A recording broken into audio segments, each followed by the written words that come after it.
Assalamualaikum warahmatullahi wabarakatuh. Perkenalkan, nama saya Rafiki dengan NIM 241080200084. Di sini saya akan mengerjakan ujian tengah semester mata kuliah Peradaban Islam dengan dosen pengampu yaitu Bapak Mahfud Asyari SMM. Nah, di sini saya akan menjelaskan tentang peradaban Islam pada masa Khulafaur Rasyidin.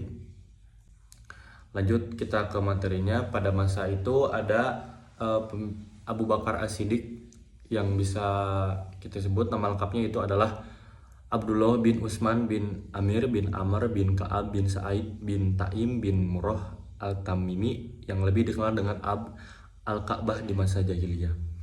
Beliau dilahirkan di Makkah pada 572 Masehi setelah kelahiran Rasulullah SAW.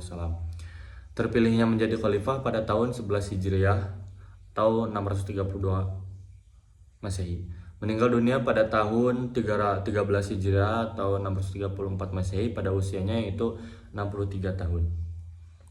Selanjutnya menjadi khalifah, Nabi tidak meninggalkan wasiat tentang menunjukkan seseorang yang akan menggantikannya. Terus Ansor dan Muhajirin itu berkumpul di tempat Sakifah Bani Sa'idah, sebuah tempat yang digunakan sebagai pertemuan dan musyawarah penduduk kota Madinah.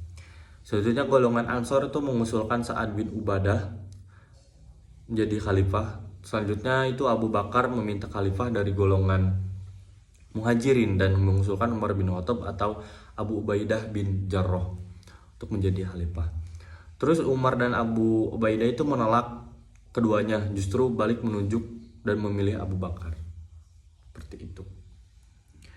Nah, setelah menjadi khalifah itu ada pula perang Riddah yang tiga golongan pembangkang munculnya sepeninggal Rasulullah, yaitu orang-orang murtad, terus orang-orang yang enggan membayar zakat dan nabi-nabi palsu.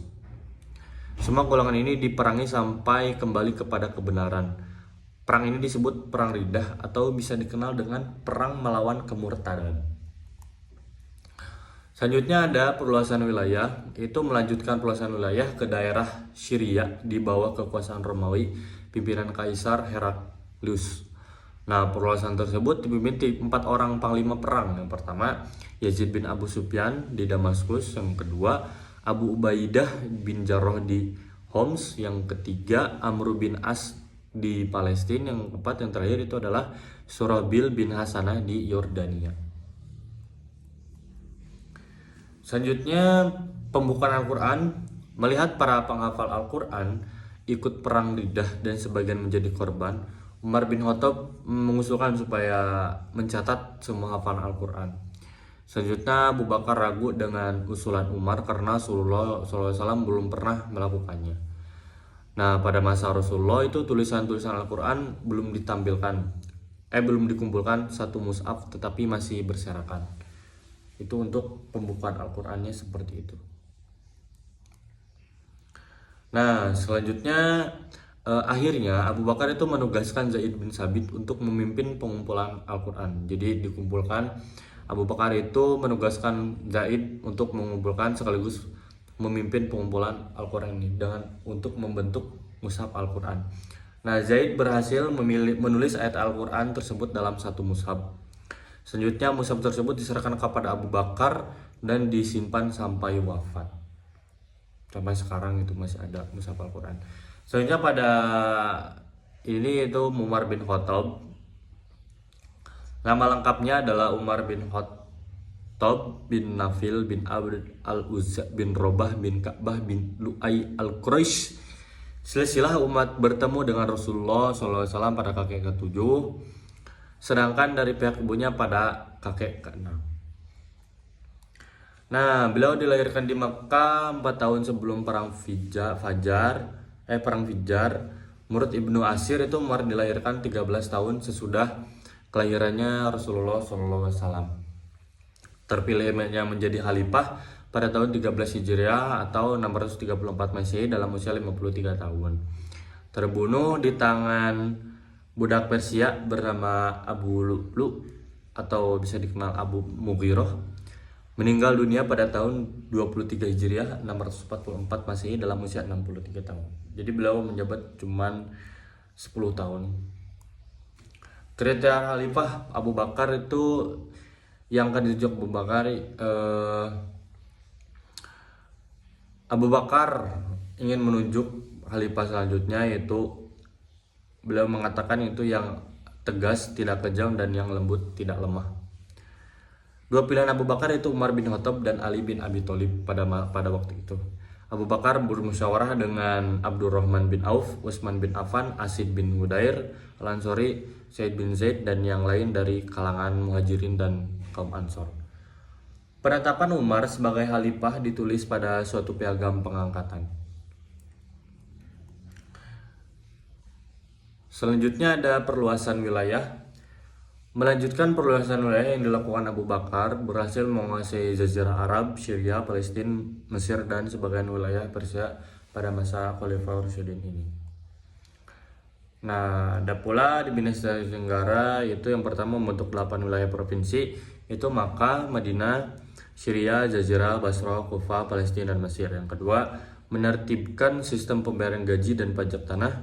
Tiga, mendirikan pengadilan negara dalam rangka memisahkan lembaga yudikatif dengan lembaga eksekutif. Keempat, kepala negara dibantu oleh Al-Khatib atau sekretaris negara, dijabat oleh Zaid bin Sabit dan Abdullah bin Arqam. Kelima, membentuk jawaran kepolisian untuk menjaga keamanan dan ketertiban serta menangkap penjahat. Keenam, membentuk jawatan militer bertugas di daerah perbatasan seperti di Kufah, Basra, dan Fustah, dan diberi gaji secara teratur setiap bulannya. Yang ketujuh, mendirikan Baitul Mal, memungut pajak dan lain-lain disimpan di Baitul Mal dan penggunaannya diatur oleh Dewan. Yang kedelapan, ada mencetak mata uang sebagai alat tukar yang resmi dari negara. Yang sembilan, yang terakhir itu menciptakan kalender Islam atau tahun Hijriah. Nah, terdapat pada masa Khulafaur Rasyidin juga ada seni arsitektur, yaitu Khalifah Umar membangun kota-kota Bani atau memperbaharui kota-kota lama, dibangun gedung-gedung bergaya Persia, Romawi, dan Arab yang dijauhi oleh seni Islami.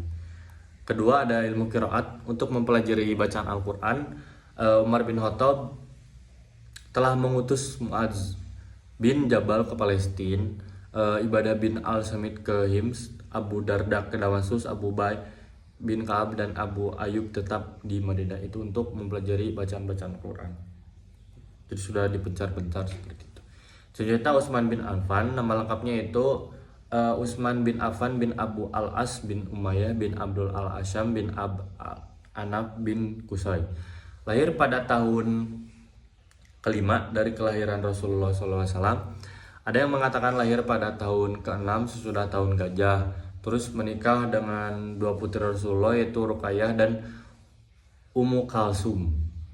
Terus terpilihnya menjadi khalifah pada tahun 23 Hijriah atau 644 Masehi dalam usianya yang 70 tahun. Terus terbunuh oleh para pemberontak pada tahun 35 Hijriah atau 656 Masehi dalam usia 82 tahun. Semenjak beliau menjadi khalifah, Umar bin Khattab itu membentuk panitia 6 atau Ashabul Sittah untuk memilih penggantinya sebagai khalifah.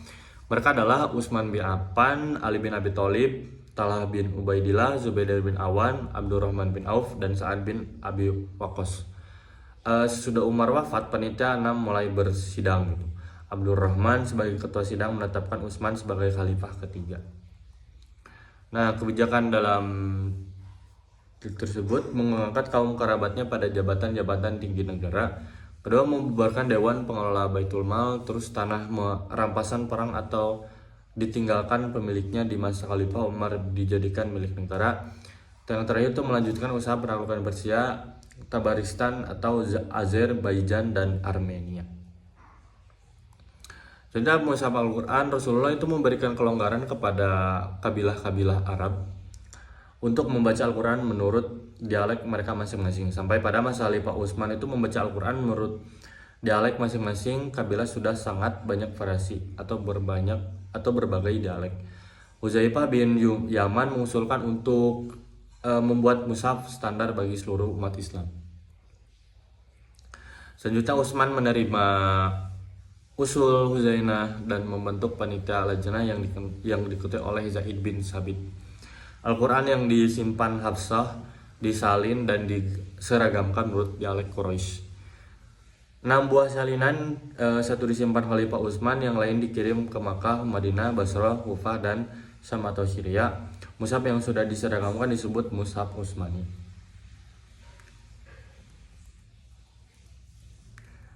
Mungkin cukup sekian untuk pembahasan pada masa Khulafaur Rasyidin, kurang lebihnya mohon maaf.